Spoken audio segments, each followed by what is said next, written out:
2020 Rosé vintage has been fantastic this year. It was quite remarkable. The weather that we had, the summer so dry, the heat, the warmth.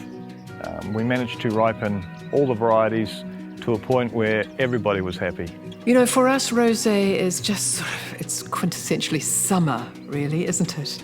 And we traditionally release our rosé in the year of vintage around about Labour weekend. And of course, Labour weekend, depending on what the weather throws at us, it's summer. And rosé is about summer. You smell it, you taste it, you think it's all about summer fruit and strawberries and raspberries and it's quite a celebratory summer drink. And I think that's why it's become hugely popular. Our problem is we sell out of it. We don't seem to be able to make enough to keep up with demand, and we always run out. We're looking to address that somehow. Rosé is a remarkable story, really, not just at Brick Bay, but worldwide. For a long time, rosé was considered to be a bit of a second-rate drink. Wine connoisseurs in particular would sniff a bit at rosé, but it's had a remarkable renaissance.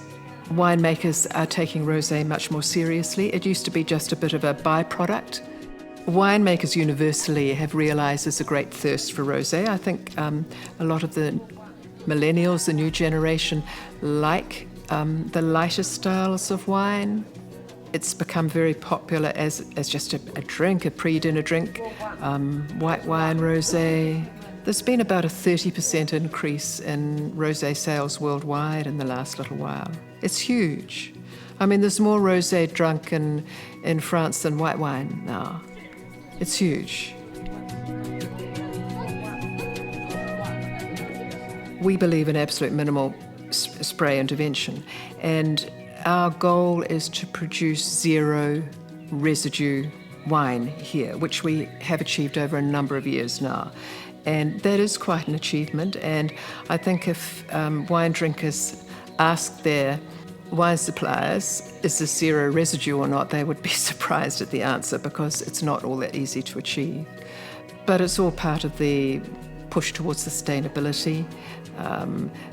We experiment with all sorts of things in the vineyard, with biological controls and encouraging insects that will feed on the bad things that we don't want.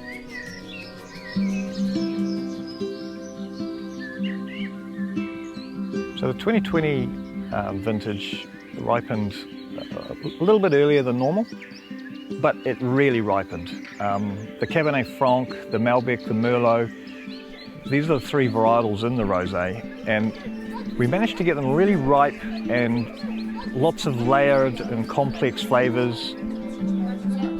It's a wonderful time of the year. It really is, because you've gone through winter and you look over the vineyard in winter time, and it's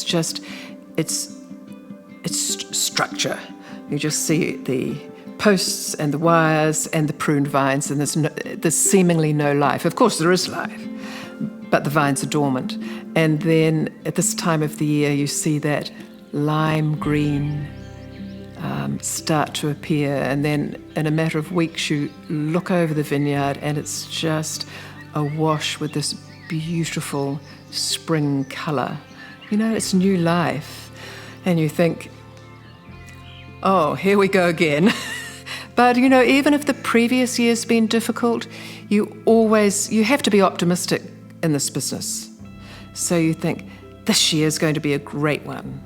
We're going into it feeling extra optimistic this year in 2020, because 2019 was a very good vintage for us. But yes, it's the promise of new growth and good fruit set and benign weather, all those things that you hope for. Beautiful. Roll on summer.